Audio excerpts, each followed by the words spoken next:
And from Allegiant Stadium, Las Vegas, Nevada, I'm Phil Houk for Fighting Irish Preview.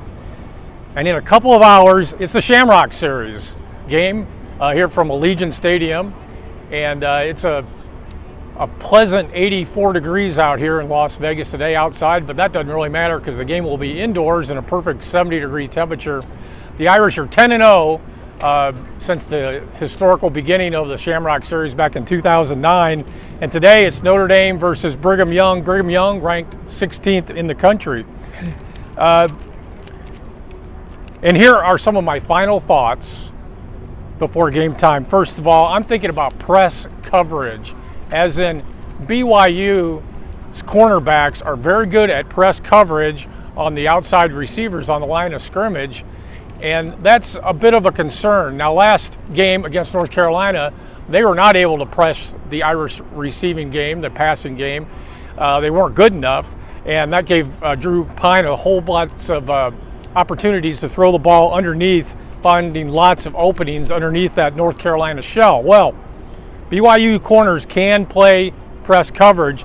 They're more talented. In a way, that's kind of like what Marshall did to Notre Dame and was able to shut things down. So, considering that tight coverage, one of the Notre Dame wide receivers today, I think, has to make a play. And I'm looking at you, Braden Lindsay. Right now, you owe Notre Dame a big play. A fifth-year senior. You really haven't done much since you had a big catch against Ohio State, and that was only one catch. So today, maybe Braden Lindsay will be that guy. And here's what else I'm thinking right before game time. I'm thinking about Jacob Lacy. Here is a guy who really was a warrior for Notre Dame, has now announced his entering the transfer portal on Thursday of this week. He will have 2 years of eligibility left, and he will leave Notre Dame with his Notre Dame degree. I guess for him, you can't blame him. He was kind of caught in a numbers game. Howard Cross, Gabe Rubio, Chris Smith, a few other guys nipping at their heels looking for playing time.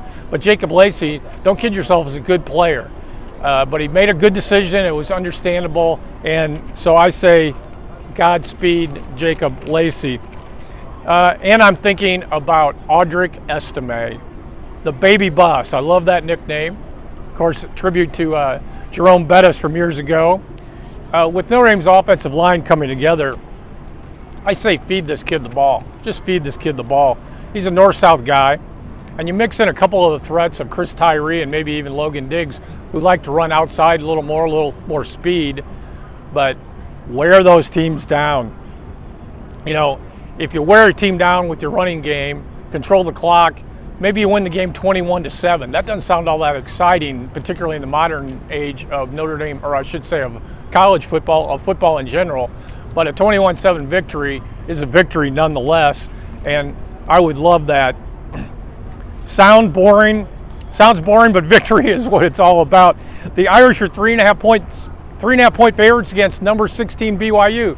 Kind of interesting point spread when you think about it, because Notre Dame is not ranked, yet they're favored in this game. BYU has an excellent quarterback in fifth-year Jaron Hall. He's a 70% passer. He has a stable of really good receivers. They have a solid offense. Similar to North Carolina, but not quite as good as North Carolina. And their defense is better than North Carolina, but really not that great of a defense. They've given up 26 points a game. That ranks BYU's defense 80th nationally in points given up. So really, in a way, I see this game as similar to North Carolina, except I see similar points being scored. So, here we go. The Fighting Irish preview pick from Las Vegas. Might as well have picks and point spreads and everything else in Las Vegas. Notre Dame 31, BU 21. And for Fighting Irish preview, I'm Phil Houk, and those are my thoughts, and I will talk to you after the game.